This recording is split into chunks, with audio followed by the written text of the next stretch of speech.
Well, good morning, everyone. Thank you for joining us for today's competition. The 3-minute thesis celebrates the exciting research conducted by PhD students. It was developed at the University of Queensland. The exercise cultivates students' academic, presentation, and research communication skills, something that's important regardless of the career trajectory that their students are on.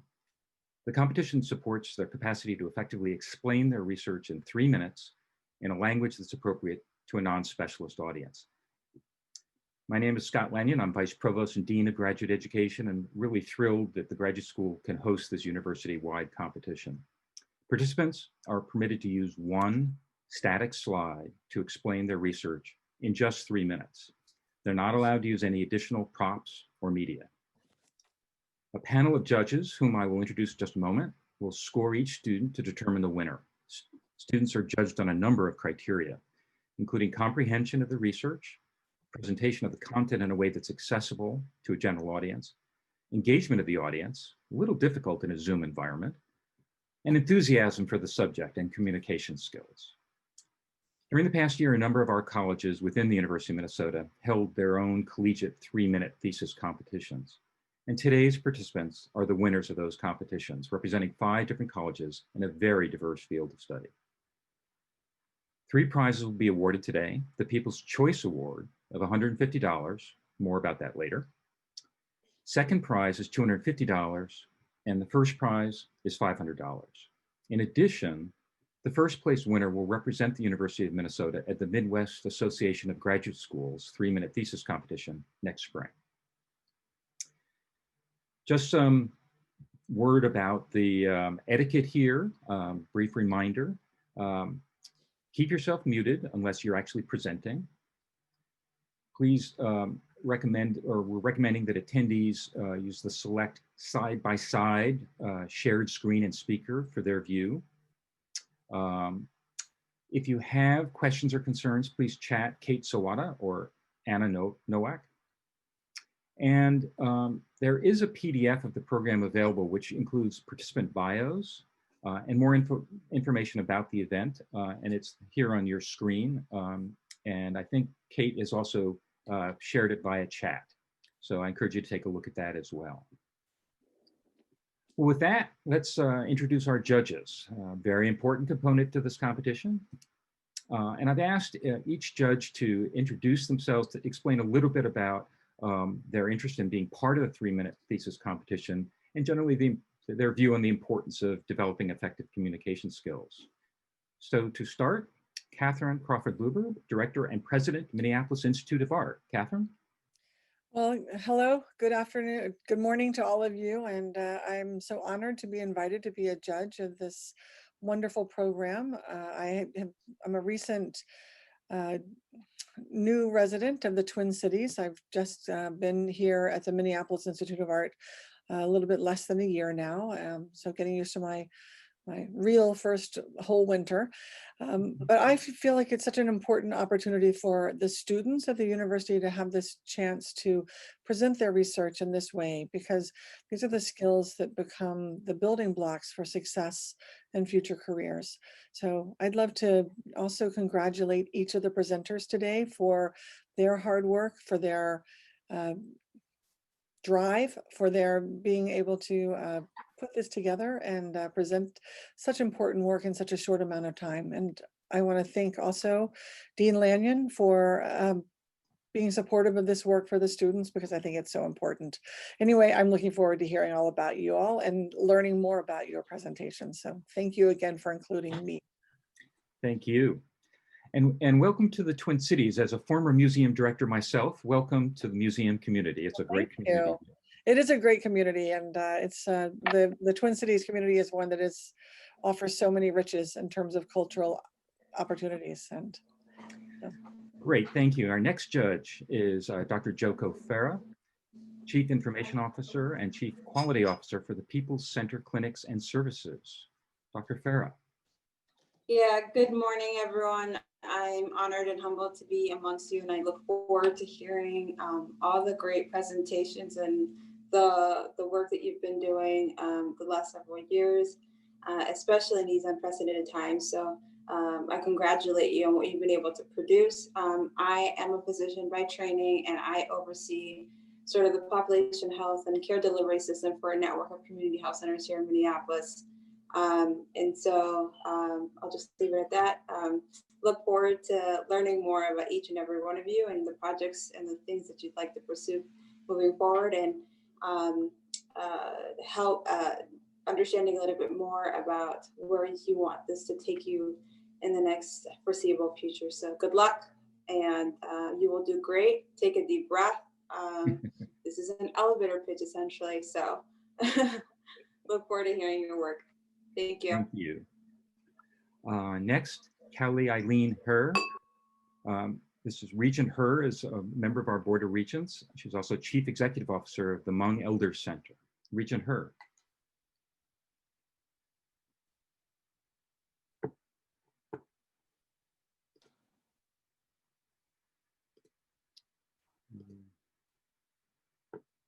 Regent Herr, you're still muted.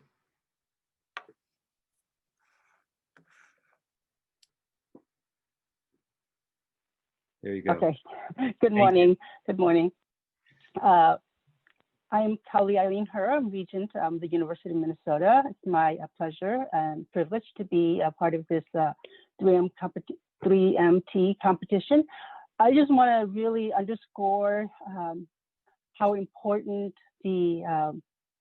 this competition is, and what it means, and the challenge that it gives to the students. I think that as we all work, we become so specialized, we become so focused that we forget who, in fact, we are serving. And so the idea and the challenge of asking really to ask the presenters to really think about how they can communicate what they're doing in one slide, in a 3-minute, to get to the heart of what you're doing. I think it's a question that, or a challenge that we all should be asked and should be challenged to provide answers for. I think will allow us to focus on our work and on ourselves. So I think this competition is perfect for me, being a content person and the total outsider. So I'm looking forward to learning. I'm looking forward to all the presenters. So congratulations to getting to this point, and I look forward to a fierce and hopefully, as last year, entertaining and informative competition. So my pleasure to be here. Thank you very much. Next, we have Thor Hong, International Relations Analyst from the U.S. Department of Labor. Thank you, Dr. Lanyon. Good morning, everybody. I'm excited to be here today, and it's a great honor to be part of this distinguished judges panel. I want to just congratulate all the presenters on all the hard work that you've all put in your projects. It wasn't too long ago, I was at the Humphrey School there in Minneapolis, and so I know the grind that you're all going through, and I'm just looking forward to learning what you've all been researching. Effective communication skills are definitely essential in most professions. I know you're all coming from different parts of the university. I would just say, if you can write well and you can speak well, that's a great foundation for your professional life, and it can open doors for you. I would just say, always push yourself and challenge yourself. You're already doing that, just even being part of this competition. So just always push yourself to get better, because, you probably already know giving a presentation isn't just an academic thing. It's something that you'll constantly, be doing in various ways throughout the rest of your professional life. So thank you, and looking forward to all the presentations. And our fifth judge is Dr. Josephine Martin, Senior Manager, International Regulatory Affairs, CFIT.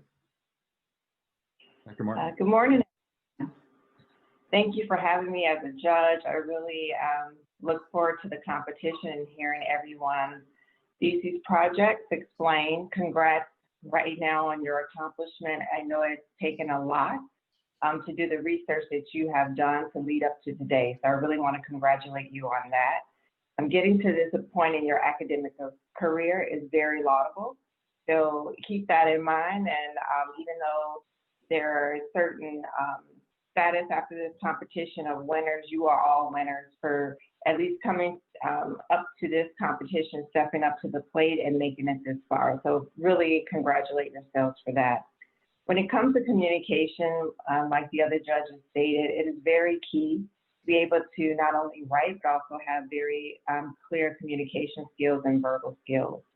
That will take you a long way. There are a lot of opportunities after this competition that could also help along the way, such as Toastmasters International, which I've been a part of and an avid cheerleader for. So if you're not familiar with Toastmasters, definitely I would implore that you get to know your local chapters there and look to join. It's a very fun way to hone your communication skills further. And with that, I will not stand in the way for the competition. Looking forward to hearing everyone. Thank you. Thank you very, very much. So I mentioned that there's a People's Choice Award. So I just wanted to make sure that you're all thinking about that as we're going into these presentations. Each of you who are attending today will have an opportunity to vote for your favorite presenter via Zoom poll after all the students have presented. So keep that in mind as you're listening to these presentations. So